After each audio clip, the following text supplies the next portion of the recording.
सुप्रभात बेटा। समास की ये दूसरी वीडियो है, तो इसमें हम करेंगे कर्मधारय समास। अव्ययीभाव समास और तत्पुरुष समास इससे पहले वीडियो में हो चुका है, तो अब हम करेंगे बेटा कर्मधारय समास। कर्मधारय समास में या तो विशेष्य विशेषण होते हैं या उपमान और उपमेय, यानी एक पद विशेष्य होगा और एक विशेषण। तो विशेष्य विशेषण आपको पता ही है, विशेषता जो बताते हैं संज्ञा सर्वनाम की, वो पद क्या होते हैं, या फिर वो पद क्या होते हैं विशेषण। और उपमान उपमेय में तुलना की जाती है, जैसे मुख चंद्र, चंद्र के समान मुख। तो या तो दो चीजों में तुलना मिलेगी या विशेष्य और विशेषण किस में मिलेंगे, कर्मधारय समास में। तो जैसे नीलकंठ, नीला है जो कंठ,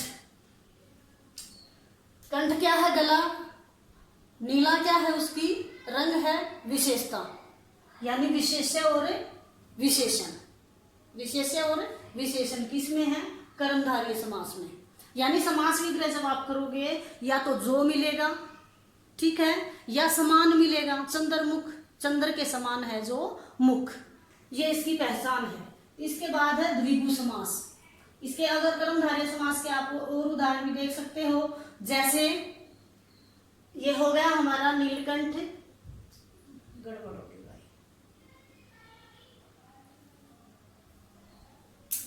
कर्मधारय समास के और उदाहरण हो जाएंगे सज्जन, सत है जो जन, महात्मा, महान है जो आत्मा। इस प्रकार से आगे है द्वंद्व समास, नहीं द्विगु समास। द्विगु समास में सबसे पहले संख्या आती है।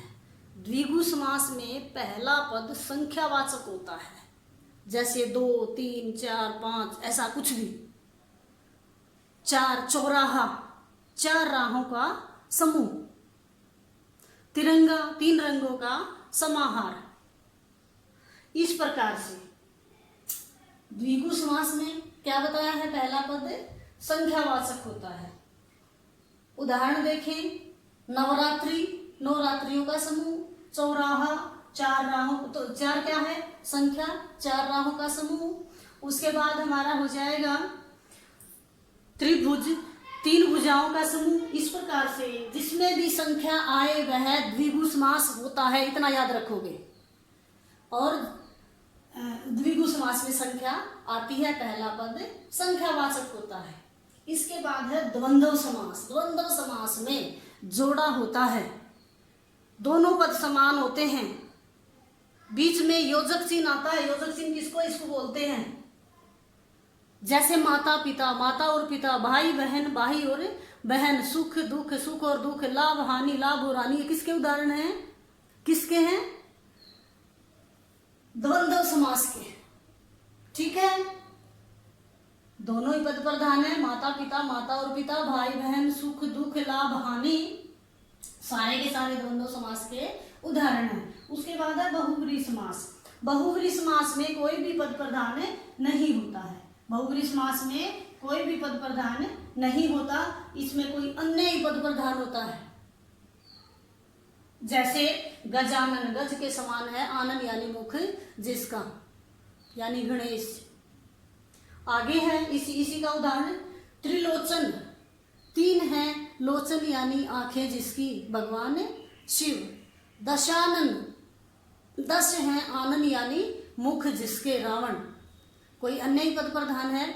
तो इस प्रकार इनकी अगर मोटी मोटी पहचान हम करेंगे, अव्ययीभाव समास में पहला पद क्या, उपसर्ग मिलेगा। पहचान बता रही हूं मैं आपको, कैसे करोगे जल्दी। उपसर्ग होगा जैसे पर, परा इत्यादि।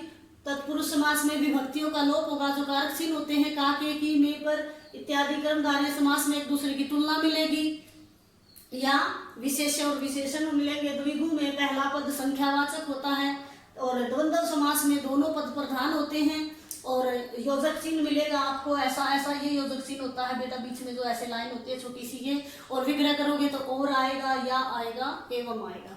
और द्वंद्व समास, द्विगु बहुव्रीहि समास में कोई अन्य पद प्रधान होता है, और अधिकतर बहुव्रीहि समास में देवताओं के नाम आते हैं, अधिकतर। ठीक है।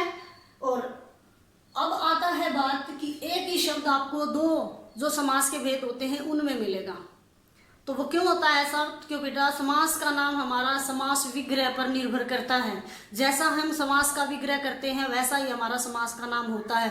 कुछ शब्द आपको ऐसे मिलेंगे जो दो जगह जाएंगे, वो कैसे जाएंगे? समास विग्रह के अनुसार। जैसे एक उदाहरण मैं आपको बताती हूँ, ध्यान से देखें। जैसे नीलकंठ, नीला है कंठ, नीला है जो कंठ, यानी विशेष्य और विशेषण। तो कौन सा हो गया? तत्पुरुष समास, क्योंकि विशेष्य और विशेषण किस में आते हैं? तत्पुरुष समास में।